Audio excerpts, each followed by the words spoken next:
اعوذ باللہ من الشیطان الرجیم بسم اللہ الرحمن الرحیم۔ عاشق سوئی حقیقی جڑا قتل معشوق دے منے ہو،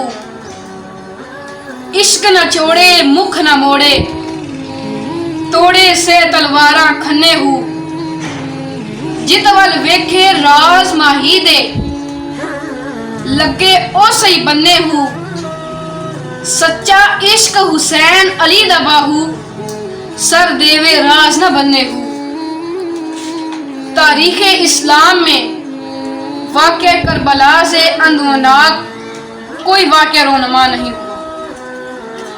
عالم اسلام پر رنج و کرب اور عزم و ہمت کے جو گہرے نقوش سانحہ کربلا نے چھوڑے، اتنے کسی اور نے نہیں چھوڑے۔ آج اسلام کے اندر زندگی کی جو رمق ہے اور انسانیت اور اس کی حیات میں گوہر اور اس کے کردار میں جوہر نظر آ رہے ہیں، یہ سب نواسہ رسول، جگر غوثیہ، بطول جہاد کی عظیم جہاد اور شہادت عظمیٰ کا ثمرہ نتیجہ ہے۔ یہ حقیقت دلیل کی محتاج نہیں ہے کہ جس قدر مقام ہوتا ہے اسی قدر امتحان ہوتا ہے۔ اگر ہم سید الشہداء سیدنا امام حسین علیہ السلام کی ولادت باسعادت اور اس سے بھی قبل تاریخ اور سیرت کا مطالعہ کرتے ہیں تو ہمیں ایک امتیاز نظر آتا ہے۔ آپ کی دنیا میں تشریف لانے سے قبل آپ کے والدین کریمین کا انتخاب اللہ رب العزت اور اس کے حضور کریم صلی اللہ علیہ وآلہ وسلم نے بذات خود فرمایا، جس کی دلیل حضرت شیخ عبدالحق محدث دہلوی روضۃ الاحباب کے اندر بیان کرتے ہیں کہ حضرت علی رضی اللہ تعالی عنہ جب رسول اللہ صلی اللہ علیہ وآلہ وسلم کے پاس حاضر ہوئے کہ حضرت خاتون جنت کا پیام اپنے لیے پیش کروں، جب آپ صلی اللہ علیہ وآلہ وسلم نے حضرت علی کی بات سنی تو آپ صلی اللہ علیہ وآلہ وسلم نے مرحبا وحالا فرمایا، اس سے زیادہ کچھ نہ فرمایا۔ حضرت انس رضی اللہ تعالی عنہ سے روایت ہے کہ اس وقت میں نبی کریم صلی اللہ علیہ وآلہ وسلم کے پاس موجود تھا۔ نبی کریم صلی اللہ علیہ وآلہ وسلم پر وہ کیفیت طاری ہوئی جو نزول وحی کے وقت طاری ہوئی۔ نبی کریم صلی اللہ علیہ وآلہ وسلم اس کیفیت میں مستغرق ہو گئے۔ پھر جب وہ کیفیت دور ہوئی، نبی کریم صلی اللہ علیہ وآلہ وسلم اپنی حالت میں واپس آئے تو حضرت انس رضی اللہ تعالی عنہ سے فرمایا کہ رب العرش کی بارگاہ سے میرے پاس جبریل آئے۔ جب حضرت جبرائیل علیہ السلام نبی کریم صلی اللہ علیہ وآلہ وسلم کے پاس آئے اور کہا کہ ارشاد باری تعالیٰ ہے کہ فاطمہ کا نکاح علی المرتضیٰ کے ساتھ کر دو۔ پھر آپ صلی اللہ علیہ وآلہ وسلم نے حضرت انس سے کہا کہ جائیں اور ابو بکر، عمر اور عثمان، طلحہ، زبیر اور جماعت انصار کو بلا لائیں۔ جب یہ سب لوگ حاضر ہوئے تو آپ صلی اللہ علیہ وآلہ وسلم نے بلیغ خطبہ فرمایا اور نکاح فرما دیا۔ اس روایت سے یہ ثابت ہوتا ہے کہ حسنین کریمین کے لیے بہت بڑا اہتمام کیا گیا تھا، جس کے لیے انہوں نے ان کے والدین کا انتخاب کیا۔ حضرت علی رضی اللہ تعالیٰ عنہ سے روایت ہے کہ جب حضرت امام حسن علیہ السلام پیدا ہوئے تو ان کا نام حمزہ رکھا۔ پھر جب حضرت امام حسین علیہ السلام پیدا ہوئے تو ان کا نام جعفر رکھا۔ حضرت علی کہتے ہیں کہ مجھے آپ صلی اللہ علیہ وآلہ وسلم نے اپنے پاس بلایا اور کہا کہ بے شک مجھے حکم دیا گیا ہے کہ میں ان دونوں کا نام تبدیل کر دوں۔ حضرت علی نے فرمایا کہ اللہ اور اس کے رسول بہتر جانتے ہیں۔ پھر آپ صلی اللہ علیہ وآلہ وسلم نے ان کا نام حضرت امام حسن اور حسین رکھ دیا۔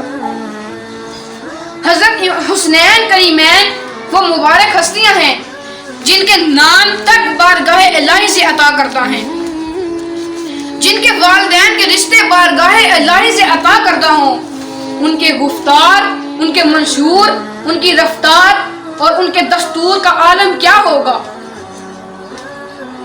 اور پھر بالخصوص حضرت امام علی مقام سید الشہداء حضرت امام حسین علیہ السلام کے متعلق فرماتے ہیں کہ حسین مجھ سے ہے اور میں حسین سے ہوں، حسین مجھ سے ہے اور میں حسین سے ہوں، جو حسین سے محبت کرے گا اللہ تعالیٰ اس سے محبت کرے گا۔ سیدنا امام علی مقام کی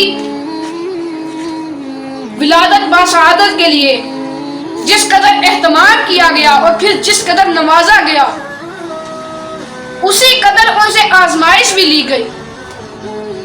اور اگر دیکھا جائے تو قرآن مجید کی آپ نے عملی تفسیر پیش کی اور بالخصوص اس آیت مبارکہ کی، جیسا کہ فرمانے باری تعالیٰ ہے کہ ہم تمہاری آزمائش کریں گے دشمن کے خوف سے، بھوک سے، پیاس سے، پھلوں کی کمی سے، مال و جان سے، اور صبر کرنے والوں کو خوشخبری دے دو۔